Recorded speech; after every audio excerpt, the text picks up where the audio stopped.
सुप्रभात मेरे प्यारे बच्चों, कैसे हो आप सभी? अच्छे हो ना? आपने इससे पहले पढ़ो और लिखो के ये सारे शब्द लिखे होंगे टेक्स्ट बुक के अंदर जो मैंने आपको समझाए थे। सही है ना? चलिए आज हम करते हैं उसी पेज पर। अब इसमें करना है कि ई की मात्रा वाले शब्दों के नीचे लकीर खींचो। लकीर खींचो मतलब अंडरलाइन करना है। So underline the words with मात्रा ई। अब ई की मात्रा कैसे समझाई थी?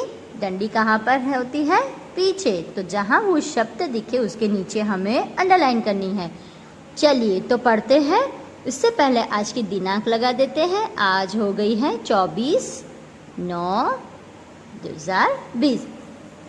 नानी आई लीची लाई। अब इसमें नानी ई की मात्रा नानी। वापस से अब मात्रा भले ही ना हो पर ई जहाँ दिखाई दे रहा है उसके नीचे हमें क्या करना है? हमें उसके नीचे लकीर खींचनी है। लीची लाई। अब इसमें दोनों में ही ई की मात्रा है ना बच्चों? लीची लाई। अब दूसरा है मछली जल की रानी है।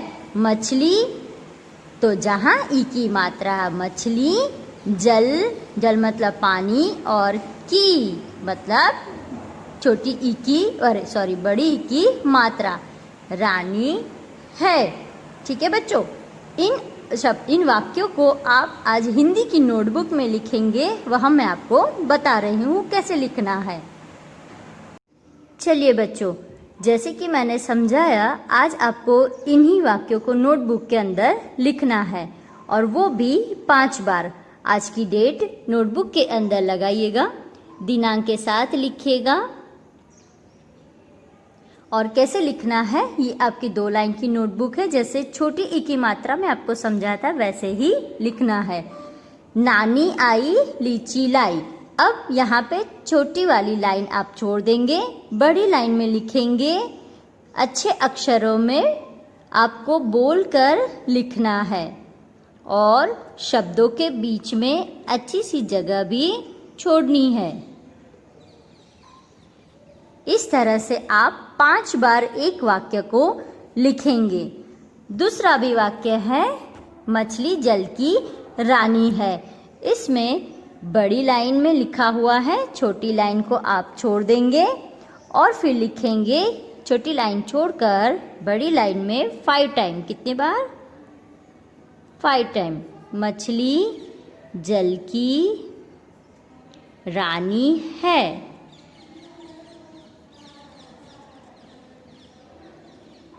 इस तरह से लिखिएगा। इसके अलावा मैं आपको एक वर्कशीट दूंगी, उसमें भी वाक्य लिखने हैं, वो आप प्रैक्टिस के तौर पर कर सकते हैं। तो चलिए बच्चों, आज का यह कार्य कंप्लीट कीजिएगा। अगले पीरियड में फिर मिलेंगे। धन्यवाद। अब बच्चों यहाँ पर देखिए, ई की मात्रा वाले वाक्य हैं। मैं पढ़ रही हूँ, आप ध्यान दीजिए। एक राजा की पीली पगड़ी, पहन कमीज और घड़ी, गीली छतरी नीली छड़ी, साथ मीठी खीर रानी खड़ी। जहाँ पर बच्चों आपको ब्लैंक दिख रही है वहाँ पर ई की मात्रा वाले शब्द भरिए। ये आप प्रैक्टिस के तौर पर घर पर कर सकते हैं, इन्हें नोटबुक में नहीं लिखना है। तो चलिए बच्चों, कीजिए आज ये। अब इन वाक्यों को भी आप प्रैक्टिस के तौर पर कर सकते हैं। ई की मात्रा वाले वाक्य हैं, इन्हें आप प्रैक्टिस के तौर पर एक पेपर पे कर सकते हैं। पहला वाक्य है दीपक 3 मछली लाया। दूसरा है उसकी बड़ी दीदी ककड़ी लाई। और तीसरा है नीता पानी की मटकी भर। तो आप ये वाक्यों को आज प्रैक्टिस के तौर पर कीजिएगा। धन्यवाद बच्चों।